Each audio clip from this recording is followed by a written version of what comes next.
Souvenez-vous, je vous prends un exemple des peuples Bamileke et Bassa, je veux parler des Camerounais. L'Union des populations du Cameroun, qui depuis les années 50 a commencé une lutte implacable contre les colons. Mais ils ont été massacrés. Les armées coloniales françaises en son temps ont déversé des bataillons d'infanterie, des chars, des hélicoptères, ont anéanti des villages entiers. Les tortures les plus inhumaines ont eu lieu en cette période. Vous pourrez faire des recherches sur ce qu'ils appelaient la balançoire ou le bac à ciment. Des centaines de milliers de populations ont été décimées ainsi en Afrique parce qu'ils ont osé demander aux colons de quitter leur terre. Ça a abouti à une guerre civile qui a duré plusieurs années. C'est pour dire que des gens ont osé, ont affronté à main nue les impérialistes pour que nous soyons là. Cameroun depuis les indépendances.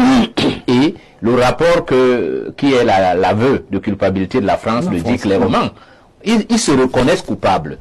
Et moi je pense que c'est donc aux Camerounais, aux citoyens, de porter d'abord cette question et de confier maintenant le destin de la République à ceux qui vont le faire. Il faut qu'on évite, parce qu'il y a un péril dans la demeure. Il y a d'abord le risque de confusion que certains entretiennent. Il y a le risque de ghettoisation. C'est-à-dire on vous dit d'aller faire les monuments des Bassa chez les Bassa, le monument des Bamileke chez les Bamileke, le monument des Zewondo et des Beti, Tangana au sud, et on veut entretenir ça dans la mémoire collective. Nous, dans une démarche qui est depuis près de 30 ans à l'université de Yaoundé avec le feu professeur Wangsone, on a engagé un combat pour dire que ça devrait être national. Et on a donné des indicateurs. Lorsque nous avions travaillé sur, n'est-ce pas, l'adressage urbain, nous avions par exemple émis l'idée que chaque capitale de la région à l'époque de la province est un boulevard qui porte le nom d'un des héros chaque, de telle manière que ce soit une éducation publique. Et que, par ailleurs, dans chaque mairie, il y a une place dédiée, peu importe la région, parce qu'il s'agit du Cameroun et non pas d'un groupe ethnique. Et il faut qu'on change ces termes-là. Il faut qu'on sorte de... Et la France fait faux jeu. Vous voyez, elle essaye de garder des concepts qui vont entretenir le flou. Elle vous parle, n'est-ce pas, de la répression qu'elle a menée en Pays Bassa. Non, elle a mené une répression au Cameroun. Dans la région de la Sanaga-Maritime. Point. Et le Cameroun voilà. Il faut qu'on commence à sortir ces adjectifs qu'ils mettent pour inoculer le poison de la division. D'accord. Et c'est en cela que nous devons être fermes dans la condamnation de toute dérive. Je dis, ces personnes doivent... Nous allons nous organiser pour voir dans quelle mesure. C'est vrai que peut-être la loi du Cameroun n'a pas prévu ça, comme certains ont prévu le négationnisme, mais nous allons voir s'il n'y a pas une disposition qui permette qu'il y ait des poursuites judiciaires pour les personnes qui ont porté atteinte à la mémoire des héros nationaux. D'accord, les héros nationaux sont consacrés, reconnus. Le problème de l'Afrique et du Cameroun en particulier, c'est qu'on est sur les épiphénomènes et on prend des modèles qui sont à la fin et on veut faire croire aux gens que c'est comme ça que ça marche. Moi, j'ai travaillé pour le foot dans un pays voisin où ça marche déjà. Ce n'est pas comme mon collègue vous l'a dit. C'est pas comme ça. C'est la politique qui fait tout ça. Même le football dont vous parlez, vous savez quand est-ce que le football est devenu le business? C'est quand Yao Avalanche a demandé aux gens de Coca-Cola d'acheter le mondial. C'est-à-dire c'est politique. Et il a demandé de faire le star système du football. C'est-à-dire ce que vous voyez souvent là au football est pré-organisé pour que ça marche. Donc le problème de l'athlétisme du Cameroun, c'est un problème global dans la gestion des priorités qui peuvent nous rapporter économiquement. Comment on transforme un espace en business model. Et c'est pour tous les sports, y compris le football. Tous les sports ont donné au Cameroun les heures de gloire et le Cameroun, l'État RDPC n'a pas pu tirer profit de ça. La Guinness Race, mon Cameroun, qui a plus de 40 ans aujourd'hui, était organisée de telle manière que, à cette période, d'abord les championnats étaient réguliers, tous les championnats. Tout le monde savait quand il y a saison sportive. Donc les autres activités... Dans un pays qui veut évoluer, il y a deux choses essentielles dont il faut tenir compte de manière fondamentale. Dans l'école, il y a la santé. Si ces deux choses ne sont pas prioritaires dans un pays, ce pays n'ira nulle part. Parce que si les gens ne sont pas en santé, ils ne pourront même rien faire. Si les gens ne sont pas bien cultivés, ils ne pourront rien faire. Or, dans nos pays, ce sont les deux éléments qu'on néglige. Il n'y a pas longtemps, j'entends encore les débats dans les télés où les enseignants du supérieur réclament des milliards de francs. J'ai entendu parler où c'est 12 milliards, où c'est combien de milliards de francs qu'on ne les paye pas et ça ne leur donne pas le courage d'enseigner. Alors si on n'enseigne pas bien à l'université, on va enseigner pour que les gens sortent avec une tête suffisamment nantie pour pouvoir orienter les populations. L'école est négligée, la santé est négligée, le Cameroun est dans la poubelle. Selon certains, l'utilisation du franc CFA est un signe de la colonisation encore actuelle au Cameroun et dans la sous-région Afrique centrale.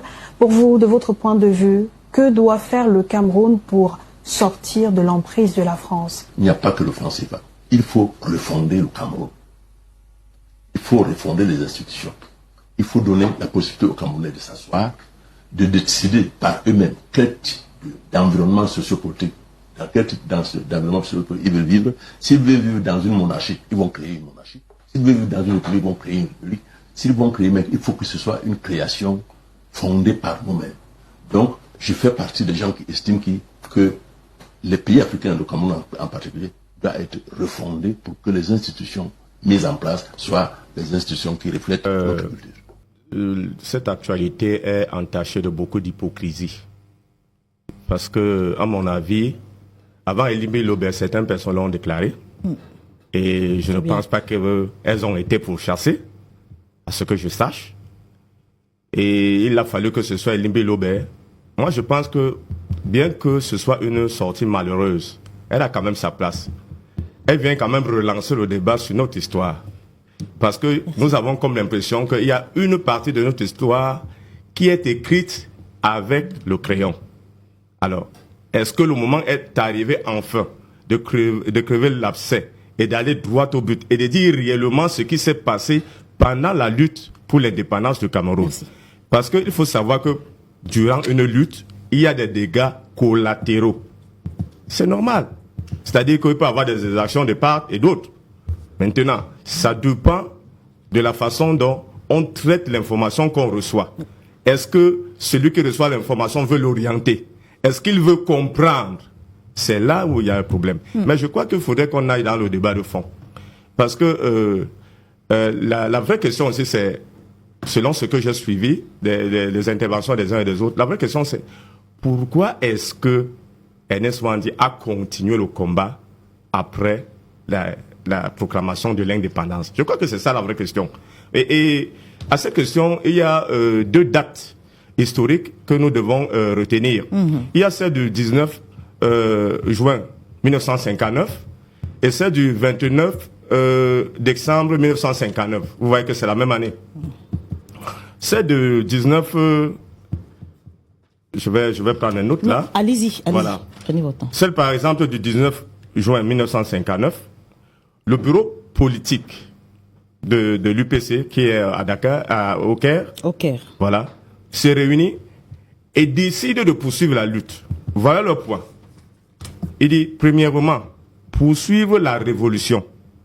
Deuxièmement, empêcher l'indépendance sans élection préalable. Troisièmement, obtenir qu'aucun État ne signe de traité avec le pouvoir de Yaoundé. Quatrièmement, dissuader les investisseurs. C'est déjà un point. C'est-à-dire qu'avant 1960, il y avait déjà des velléités de continuer la bataille. Donc Ernest Ouandi n'a pas créé la roue. Il s'est juste inscrit dans une logique. Je reviens là maintenant avec la déclaration de Conakry, du 29-12-1959, où Moumié, King et Ouandi à Conakry publient une déclaration.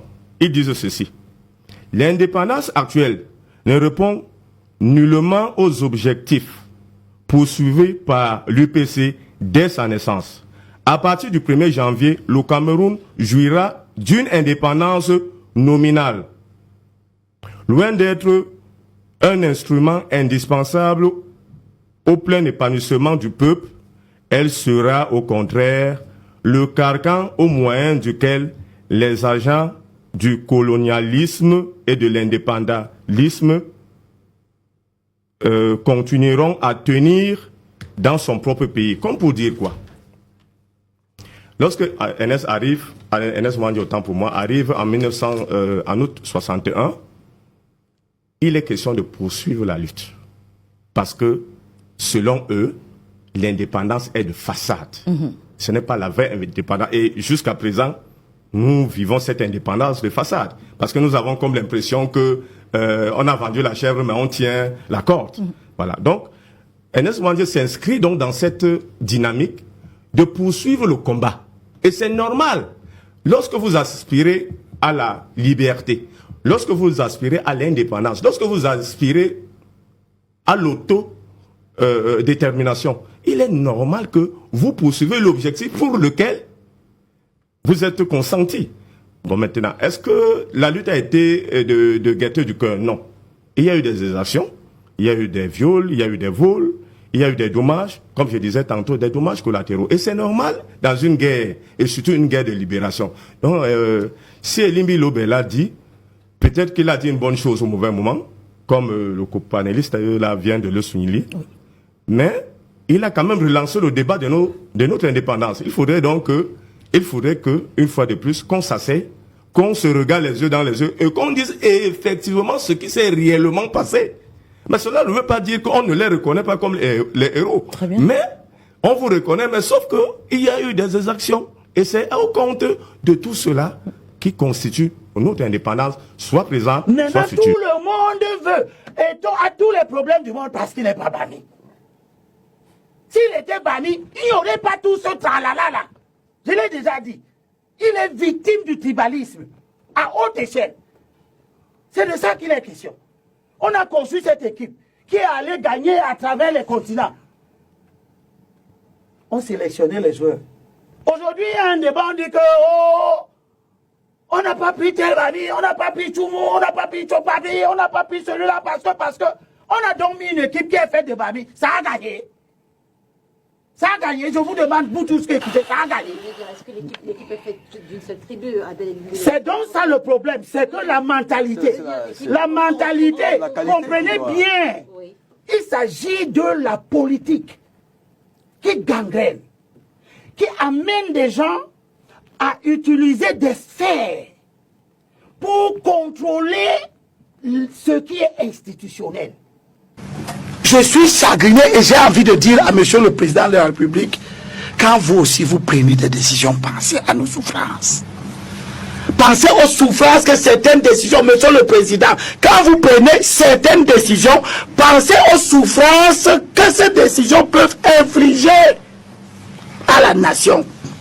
C'est pas bien d'être en colère, hein? Nous ne pouvons pas vivre avec des gens dont l'orgueil est le seul mode de fonctionnement et qui n'écoute personne. Vous êtes dépassé. Alors, je ne suis pas dépassé. Je ne suis pas dépassé. Je ne suis pas dépassé. Je vais te dire ce que je suis. Je vais te dire ce que je suis. Vous êtes dépassé. Je vous méprise. La colère, c'est pas bien. Vous cassez les ambassades, on vous libère parce que toute la nation demande ça. Et vous estimez qu'on peut venir sur des plateaux de télévision, nous faire un sophisme abject. Vous croyez que vous connaissez le droit plus que qui? Je ne veux pas partager de butin avec des orgueilleux, des insensés. Excusez-moi du peu, des imbéciles. Non. Parce qu'on ne peut pas avoir dans un pays des gens qui sont convaincus qu'ils ont raison et qui acceptent la mansuétude. Si vous êtes convaincu que vous avez raison, si vous êtes convaincu que vous n'avez pas... Je vous redonne la parole. Non, ça dit que je ne retire pas mon mot. Je vous demande pas de retirer. Voilà. Je vous redonne la parole. Et j'assume ça. Je vous redonne la parole. Parce que je suis agacé de voir... Le temps de dire un mot, je vous redonne la parole. Je peux dire un mot. Dites ce que vous voulez. En votre nom, je retire votre mot. Maintenant, vous pouvez continuer. Retirez ça, mais moi, mon mot est bien. Allez-y. Et il est à sa place. Allez-y. Parce que je ne peux pas comprendre que des gens qui estiment qu'ils ont leurs bons droits, ils sont capables de se défendre. Mais pourquoi vous acceptez la mansuétude? Ce n'est pas une mansuétude. Enfin, tout à l'heure, je parle ou c'est vous? Je n'ai pas besoin de vos explications. Moi, je n'ai pas besoin de vos explications. Mais vous êtes déjà à insulter, monsieur. Vous êtes déjà à insulter. Vous ne comprenez rien du tout. Vous comprenez? Je ne peux pas comprendre que des gens qui sont convaincus qu'ils étaient dans leur bon droit, ils devaient accepter de faire face à la rigueur de la justice jusqu'au bout. Démontrer leurs raisons. Merci, Patrick. Au lieu de venir nous démontrer ça ici, tout le monde sait que ces gens-ci sont mauvais. Et Cameroun, 1 an après sa mort, Martinez Zogo laisse un grand vide et l'enquête piétine. Alors, Abel Elimbi Lobé, est-ce que vous avez le même sentiment? Le débat sur le meurtre d'un bandit qui a été tué par d'autres bandits, parce que c'est à la RFI qu'on dit que Zogo était journaliste. Il n'est sorti d'aucune école de journalisme. Il ne suffit pas que quelqu'un ait l'opportunité de parler dans des micros, dans une chaîne de radio pour qu'il devienne journaliste. Qu'est-ce qu'on fait aujourd'hui, Abel Elimbi Lobé? On fait un procès aux morts ou on fait un procès à la justice camerounaise qui n'arrive pas justement à donner le fin mot de cette histoire? On fait un procès à un système. C'est un système. Il était un acteur de ce système. Lorsque M. Zogo brillait par le brocardage de M. Essoloran, est-ce que vous avez fait des émissions pour dire mais qu'est-ce que c'est que ce journalisme-là? Vous ne l'avez pas fait. Monsieur Lobé, c'est comme si vous êtes aussi dans un camp. Vous faites la défense de quelqu'un? Je suis dans un camp. Est-ce que je vous ai dit que je n'étais pas dans un camp? Mais quand vous voulez faire dans une marche et que vous créez des hold-up électoraux, des plans de résistance, et que vous êtes suivi par 200, 400 personnes sur tout l'étendue de la planète, vous n'êtes pas un parti qui mobilise. Quand je parle d'un leader qui vient d'une région, mais c'est justement pour faire comprendre à celui-là qui arrive et qui cristallise toutes les haines, qui oppose des tribus entre elles, parce qu'il estime que c'est son tour de cotiser. Quand il le dit, il pense qu'il oppose qui à qui. Quand on traite les ressortissants d'une région de moutons, parce qu'on ne peut pas leur donner cours, quel est le message qu'on veut passer? On demande aux gens le tribalisme c'est quoi? Ils disent ce dont ils sont victimes. Ils ne disent pas ce qu'eux ils infligent aux autres. Moi je vais vous dire ce que c'est que le tribalisme. Sur le plan de la vie sociale, tu as dit qu'à Youbé il y a combien de foyers? 254 foyers et tu as réparti ça tout à l'heure. Il y a 253 qui viennent de l'Ouest. Voilà. Avec toi là, tout le monde entend. Tout le monde entend. Oui. Voilà des gens qui arrivent dans un territoire, une aire géographique, une partie du Cameroun, une région, et qui organisent d'avoir une vie à part. C'est ce que nous avons appelé tout à l'heure le repli identitaire. Est-ce que vous avez 250 fois, je parle, il dit que c'est seulement à New Bel. Donc si tu prends aussi à Bepanda, si tu prends aussi dans tous les autres quartiers de la ville de Douala, tu vois le nombre de foyers promus, organisés, créés par des ressortissants d'une région, qui se plaint au quotidien que ouais, le tribalisme. Mais c'est vous qui créez la distinction, la spécification, le repli en vous-même, en lieu et place des comportements d'intégration. C'est pour ça que j'ai dit tout à l'heure que le tribalisme n'est pas un discours, c'est un comportement. Vous avez combien de foyers dans la ville de Douala? Un seul. Vous avez combien de foyers Douala à Yaoundé? Aucun. En quoi est-ce que l'installation d'un foyer dans une zone est-elle un problème? Oui, c'est ça la question. En quoi est-ce que vous dites de rentrer chez vous est un problème? On peut poser ce genre de questions. C'est pourquoi je vous ai dit tout à l'heure que le tribalisme est un comportement du refus de l'autre. Si vous êtes parti de votre région, et chacun au Cameroun a sa région d'attache, c'est pour ça que la Constitution consacre des droits spécifiques à l'autochtone. Merci, M. Dipita, de me donner la parole. Et je comprends pourquoi certaines personnes échouent constamment dans leur vie. Non. Vous aurez pu nuancer dans la vie politique. Non, n'allons pas dans... Non. Je vous laisse son expression. Est-ce que vous avez laissé que je finisse? Ah, d'accord, ok. Je vous laisse, Monsieur Dipita, oui. Moi je crois que laisser à chacun s'exprimer... Oui, mais je dois faire la police de la politesse du plateau. Vraiment, je ne vais pas laisser passer des... Maître Kenny, vous savez que dès la première minute, moi je vous ai repris. Et jusqu'à présent, je suis extrêmement tolérant vis-à-vis de vous. Bon, monsieur Dipita, moi je vous comprends. Vous devez quitter votre plateau. Je peux pas... Un compulsif. Prenez votre plateau en otage, parle pendant 20 minutes comme vous donnez par la parole, monsieur Diffia. C'est pas possible, ça. Maître, ce que vous faites est extrêmement désagréable. Non, ce que vous faites est extrêmement désagréable. Je me suis excusé. Non, mais vous... Je me permettre qu'un tribunal complicite. Prenez votre plateau en otage pendant 20 minutes que vous taisiez. Maître, vous ne pouvez pas le dire. C'est pas bon. Afin que quelqu'un de la parole, vous demandez c'était. Non, je vous en prie. Maître, Wambo a la parole. Monsieur le maire. Non. Laissez-le terminer. Est-ce qu'il est chez lui? Laissez-le terminer. Tu es chez toi, laissez-le terminer. C'est ça la question. Tu es chez toi, à nous? Je ne suis pas chez moi. Voilà. Il faut aller te suicider. Non, je ne me suicide pas. Va mettre la corde. Je suis content de toi. Attends quand il fait soleil. Tu le reconnais. Va te suicider. Va te pendre. 30 secondes pour terminer. Vous êtes le seul à investir? 30 secondes pour terminer. Ou vous avez l'intime conviction qu'il n'y a que les Bamileke qui investissent? Merci, Abel. C'est une outrecuidance légendaire. Merci. De vous mettre devant un plateau de télévision pour vous présenter comme quelqu'un qui a investi. Est-ce que le problème des désordres fonciers, c'est un problème d'investissement? Abel, merci. Merci. Les gens dont on a annulé